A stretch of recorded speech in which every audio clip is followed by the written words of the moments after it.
1차 세계대전 당시 전사한 프랑스 보병 중위 알프레드 주베르는 사망하기 직전에 남긴 일기를 이렇게 마무리합니다.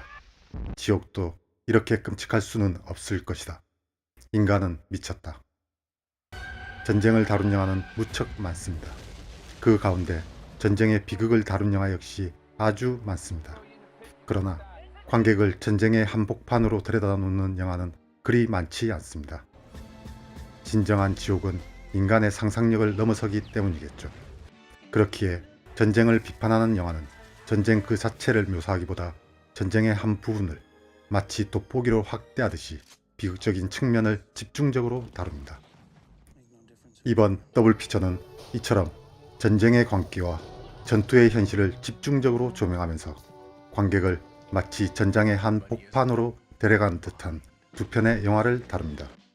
엘렘 클리모프 감독의 컴 앤 시와 존 어빈 감독의 햄버거 힐입니다. 1943년 벨라루스에 사는 소년 플리오라는 조국을 지키는 영웅이 되기 위해 어머니의 절규를 뒤로하고 파르티잔 부대에 지원합니다. 파르티잔 부대가 전투를 위해 떠나던 날 플리오라는 부대 주둔지에 남게 되지만 주둔지에서 만난 로즈와 함께 독일군의 폭격을 피해 어머니가 계시는 고향으로 향합니다. 하지만 고향 땅에 남겨진 것은 학살당한 시체들 뿐입니다. 플리오라는 늪지대 섬으로 피신한 사람들을 위해 식량을 구해 오려는 사람들과 함께하게 됩니다.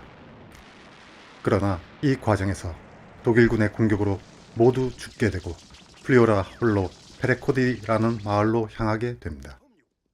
독일군이 점령한 페레코디 마을은 이미 죽음의 광기에 휩싸여 있습니다.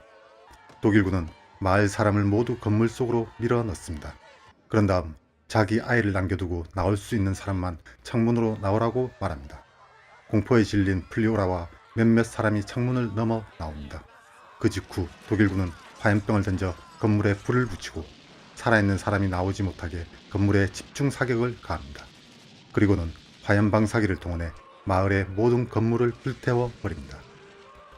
커맨 씨가 그리는 것은 광기입니다.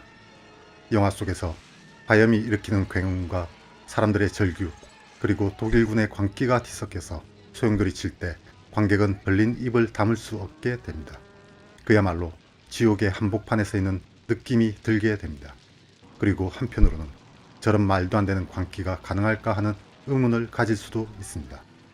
광기는 수많은 영화에서처럼 폭발적으로 드러나지 않고 서서히 사람들을 물들여 나갑니다. 크리스토퍼 R. 브라우닝은 아주 평범한 사람들에서 2차 세계대전 당시 독일의 백일 예비 경찰대대의 폴란드인 학살 작전을 설명하면서 대부분의 인간은 사회가 그들이 제공하는 역할로 미끄러져 들어간다고 말합니다. 전쟁은 사람을 광기로 물들일 수 있는 적절한 환경입니다. 커맨 씨가 그리는 광기의 반대편을 추적하는 영화가 있습니다. 브라이언트 팔마 감독이 1989년에 만든 전쟁의 사상자들입니다. 이 작품에서 마이클 제이 폭스는 동료의 광기를 폭로하는 인물 에릭슨을 연기하며 다음과 같이 말합니다. 언제 죽을지 모른다고 해서 무슨 짓을 저질러도 되는 것은 아니다. 오히려 그 반대다. 언제 죽을지 모를수록 더 제정신을 차려야 한다고 말이죠. 그러나 안타깝게도 이러한 행위가 가능한 사람은 아주 소수입니다. 필립 짐바르도는 루시퍼 이펙트라는 연구서를 통해 주류적 의견의 권위에 반대해 이를 거부할 수 있는 사람은 대략 2% 정도라고 말합니다. 정말 소수인 것이죠. 전쟁이 일어난다면 우리는 전쟁의 사상자들의 에릭슨이 아니라 커맨 씨와 같은 독일군의 광란 행위를 목격하게 될 겁니다. 전쟁의 광기를 그리는 커맨 씨와 달리 햄버거 힐은 전쟁 기계로 전락해 무의미한 사륙을 반복하는 군인들의 전투를 그리는 영화입니다. 1969년 미군 부대는 아사오 계곡의 고지를 점령하라는 임무를 부여받습니다. 5월 10일 시작된 고지 전투는 공격과 후퇴를 반복하며 10일 동안 진행됩니다. 이 과정에서 군인들의 사진은 뜯겨 나가고 1초 전 눈빛을 교환했던 동료가 1초 후에는 시체로 변해버립니다. 수많은 전투 경험을 쌓았던 동료가 사라진 곳에는 더욱 어리고 전투 경험도 없는 신병들이 자리를 차지합니다. 폭우가 쏟아져 질척거리는 언덕을 기어오르는 군인들은 총탄과 폭탄에 휩쓸려 진흙이 뒤섞인 채 죽어가지만 군 지휘부는 통신망을 통해 계속해서 고지를 탈환하라는 명령을 내릴 뿐입니다. 게다가 힘겹게 언덕을 기어오른 미군을 판별하지 못한 헬기의 오인 사격으로 또다시 군인들은 허망하게 죽어 나갑니다. 5월 20일 미군은 수많은 희생을 치른 끝에 고지 탈환에 성공하게 됩니다. 그러나 그곳에 남겨진 것은 고통과 허무 그리고 햄버거 힐에 온 것을 환영한다는 글자가 적힌 종이뿐입니다. 햄버거 힐은 지휘관의 만족을 위해 마치 햄버거 속 다진 고기처럼 갈려나가는 군인의 이야기를 사실적으로 그려낸 영화입니다. 군 지휘관의 오만하며 끔찍한 판단 능력은 과거부터 전쟁 영화가 사용한 주요 소재입니다. 스탠리 큐브릭은 영광의 길을 통해 오만하며 한심할 뿐더러 사악한 지휘관의 표준을 그려냅니다. 여기서 부대를 지휘하는 사령관은 부대의 몰살이 확실한 상황에서도 진군을 요구할 뿐만 아니라 적의 공격 때문에 진격이 불가능한 부대를 진격시키기 위해 자신의 부대를 향해 폭격 명령을 내리는 인물입니다. 과거의 작전 계획에 익숙한 인물이자 전쟁과 전투의 변화를 이해하지 못하는 인간형으로 전쟁의 역사에서 자주 등장하는 인물 유형이기도 합니다. 햄버거 힐은 반복되는 전투 행위를 통해 전쟁의 허망함을 고발하는 영화입니다. 돌턴 트럼브의 1971년 영화 자니 총을 얻다에는 아주 인상적인 대사가 나옵니다. 어린 자니가 아버지에게 민주주의가 무엇이냐고 묻습니다. 그러자 아버지는 아마도 젊은이들이 서로 죽이는 것과 관련 있을 거라고 말합니다. 자니 총을 얻다는 사지가 잘리고 턱이 사라져 말도 못하며 앞도 보지 못하는 자니의 마지막 바람인 죽음조차도 이루어지지 않는 상태에서 조국을 위해 죽는 것은 달콤하고 영예롭다는 자막으로 끝을 맺습니다. 2억 명이 넘는 사상자와 함께 제시되는 이 문구는 그야말로 소름 끼치는 내용으로 다가옵니다. 최근 공개한 영화 킹스맨 퍼스트 에이전트에서도 이러한 대사가 나오기도 합니다. 로마의 서정시인 호라티우스가 자신의 송가에서 노래한 구절이죠. 하지만 이 구절은 현대에 와서 젊은이들을 사지로 내모는 구절로 사용됩니다. 1930년 영화 서부전선 이상 없다에서 늙은 선생이 세상 물정 모르는 아이들을 전쟁터로 내몰 때 이 구절을 사용합니다. 영광의 길에서는 자신의 부대를 죽음이 확정된 사지로 내모는 사령관이 이러한 애국심을 이야기하지요. 이때 사령관에 반대하는 덱스 대령이 이에 반대되는 문구를 인용합니다. 애국심이란 불안당의 마지막 피난처라는 세뮤얼 존슨의 말이지요. 안전한 장소에서 편안히 지내면서 젊고 힘없는 이들을 죽음으로 내모는 자에 대한 비난입니다. 많은 권력자가 현대의 전쟁은 민주주의와 자유를 위한 전쟁이라고 말합니다. 클라우제비츠는 전쟁은 정치의 연장이라고 말합니다. 이 말은 전쟁을 주도하는 권력자들이 마치 군인을 장기판에 졸로 표현하는 것과 같습니다. 평범한 우리는 전쟁에 강제로 휩쓸려 들어갑니다. 전쟁은 설득과 합의로 이어지는 민주주의와 자유가 사라진 자리에 명령과 복종으로 구성되는 군대식 권위주의가 자리 잡으면서 시작됩니다. 그러니 전쟁은 정치의 종말 다음에 오는 것입니다. 민주사회의 시민이 전쟁 기계의 부품으로 바뀌는 것입니다. 영광의 길에서 넋이 나간 듯한 군인이 등장하는 장면이 있습니다. 동료 군인이 사령관에게 포탄 충격 때문이라고 말합니다. 그러자 사령관은 자신의 부대에 그따위 것은 없다며 쇼크 상태의 군인을 자신의 부대에서 추방해 버립니다. 오늘날 외상 후 스트레스 장애라고 표현하는 마음이 무너진 상태는 남북전쟁 시기에 처음 군인들의 마음이라는 이름이 붙게 됩니다. 극심한 충격으로 마음이 망가진 상태를 표현하는 말입니다. 그러다가 1차 세계대전에 포탄 충격을 거쳐 2차 세계대전 때는 전쟁 피로로 변하게 되며 한국전쟁에 이르면 군사적 효능의 소진으로 표현됩니다. 인간이 겪을 수 있는 가장 끔찍한 상태를 표현하는 방식에서 점점 인간의 모습을 지워가는 것이죠. 전쟁 시 보통 사람들의 죽음과 파괴를 표현하는 부수적 피해와 같은 표현입니다. 전쟁이 시작되면 이처럼 많은 수의 지휘관이 군인을 군사적 효능으로 표현되는 보급물자 정도로 취급하게 됩니다. 그리고 이러한 취급을 당하는 병사 역시 이에 물들어 부임 병사들을 전쟁 물자 정도로 취급하는 악순환이 시작됩니다. 이제 전쟁에서 인간의 모습은 완전히 사라지고 전략 물자의 목록만 제시되는 것이죠. 인간을 전쟁 기계의 부품으로 변화시키는 과정을 가장 잘 다룬 영화는 풀메탈 자켓이라고 할 수 있습니다. 풀메탈 자켓은 상영 시간의 절반 가까운 시간 동안 순수한 청년들이 강압적인 교관에 의해 서서히 변화하는 모습을 다루고 있습니다.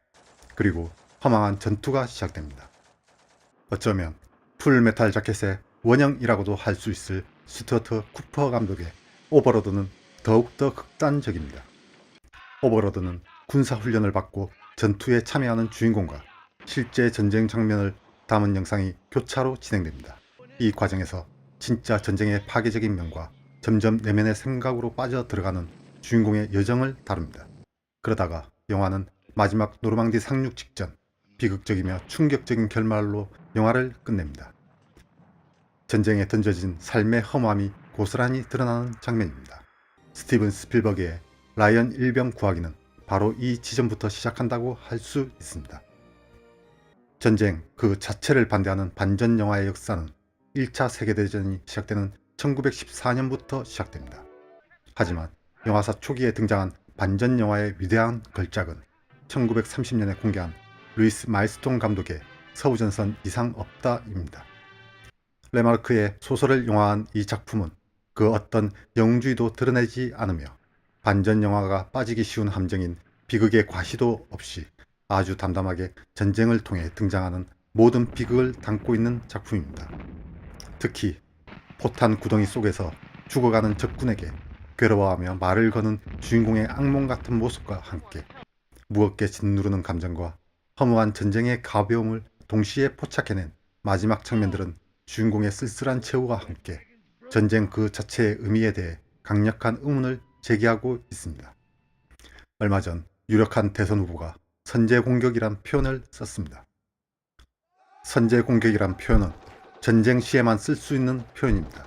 그게 아니라면 그저 광기의 발현일 뿐입니다. 닥터 스트레인지 러브에서 핵폭탄을 말처럼 타고 뛰어내리는 정신나간 인물이나 할 법한 말입니다. 전쟁은 평범한 삶의 종말이고 피땀 흘려 이룩한 문명의 종말이기도 합니다. 게다가 청년 세대의 죽음을 의미합니다. 수많은 전쟁 영화에서 비극을 그려내는 하나의 방법이 있습니다. 전쟁 초기에 참전한 청년들의 죽음 이후에 새로 보충되는 더욱 어린 소년들의 모습을 등장시키는 장면이죠. 햄버거 일 역시 이러한 방식으로 전쟁의 비극을 표현하기도 합니다. 그리고 또 한편으로는 전쟁의 비극을 숙고하지 못하는 어린 아이를 비극의 희생자로 내세우기도 합니다. 바로 커맨시가 내세운 방식이죠. 다양한 삶과 생각을 경험해 보지 못한 아이에게 애국심이나 용기라는 단어는 전쟁 영웅이란 이미지로 다가서기도 합니다. 서부전선 이상 없다는 이러한 어린 보충병과 애국적 소년 모두를 그리고 있기도 합니다. 그리고 이러한 비극은 스탈린그라드와 같은 영화가 그려내듯 남녀노소를 구별하지 않습니다. 커맨시와 햄버거 힐은 전쟁의 참상을 서로 다른 방식으로 그려내는 영화입니다. 하지만 그 참상을 결코 과장하진 않는 영화들입니다. 전쟁은 우리 대부분을 광기에 휩쓸리게 하며 전쟁 이전에는 더없이 끔찍하게 생각하던 인간의 명령에 복종하게 합니다. 내가 가장 쓰레기처럼 생각하던 인간의 명령을 무조건 들어야 한다는 건 죽는 것만큼 싫은 일이기도 합니다. 하지만 전쟁이 시작되면 그런 인간이 내 상관일 가능성 또한 높습니다. 전쟁에 낭만은 없습니다. 피터 위어의 1981년 영화 갈리폴리는 이 낭만적 환상을 지닌 인물의 행적을 길게 추적합니다. 그리고 비극이 예정된 마지막 전투의 한 장면에서 끝을 맺습니다. 모두가 죽게 되는 그 끝은 그저 전쟁의 허망함일 뿐입니다. 에드리안 라인은 1990년 영화 야곱의 사다리에서 호러 장르의 형식을 통해 전쟁의 공포를 표현하고 있습니다. 베트남 전쟁 참전 군인인 야곱은 어느 날부터 괴이한 형상을 한 존재들을 보게 됩니다. 게다가 이러한 존재들에게 공격까지 당합니다. 여기에 군인들을 더 광적으로 만들기 위한 약물이 투여됐다는 상황까지 덧붙입니다. 영화는 야곱이 목격하는 것들을 환상이나 꿈일 수도 있다는 듯이 묘사하지만 베트남 전쟁에서 사용한 살인가스나 고엽제를 떠올리지 않을 수 없습니다. 병사 위에 군림하는 자들은 병사를 인간으로 보지 않기 때문입니다. 야곱의 사다리는 창세기 28장에 등장하는 천사들의 사다리에서 따온 제목입니다. 천사들의 사다리는 신이 있다는 천국을 향해 있습니다. 하지만 전쟁터에서 야곱을 기다리는 사다리는 지옥을 향하고 있습니다. 그 지옥은 사람을 산채로 불태워 죽이는 컴앤시의 지옥으로 이어질 수도 있고, 공허한 전투를 죽을 때까지 반복해야 하는 햄버거 힐의 전장으로 이어질 수도 있습니다. 어디로 이어지건 평범한 우리가 감당할 수 없는 지옥임은 분명합니다. 전쟁이 시작되는 곳, 바로 그곳이 지옥이고, 전쟁을 시작하려는 자, 그 자가 바로 지옥의 문일 것입니다. 더블 피처는 드림랜드의 광기를 다룬 코즈믹 호러 판타지 단테 러브크래프트를 만나다와 함께 합니다. 오늘 더블 피처는 여기까지입니다.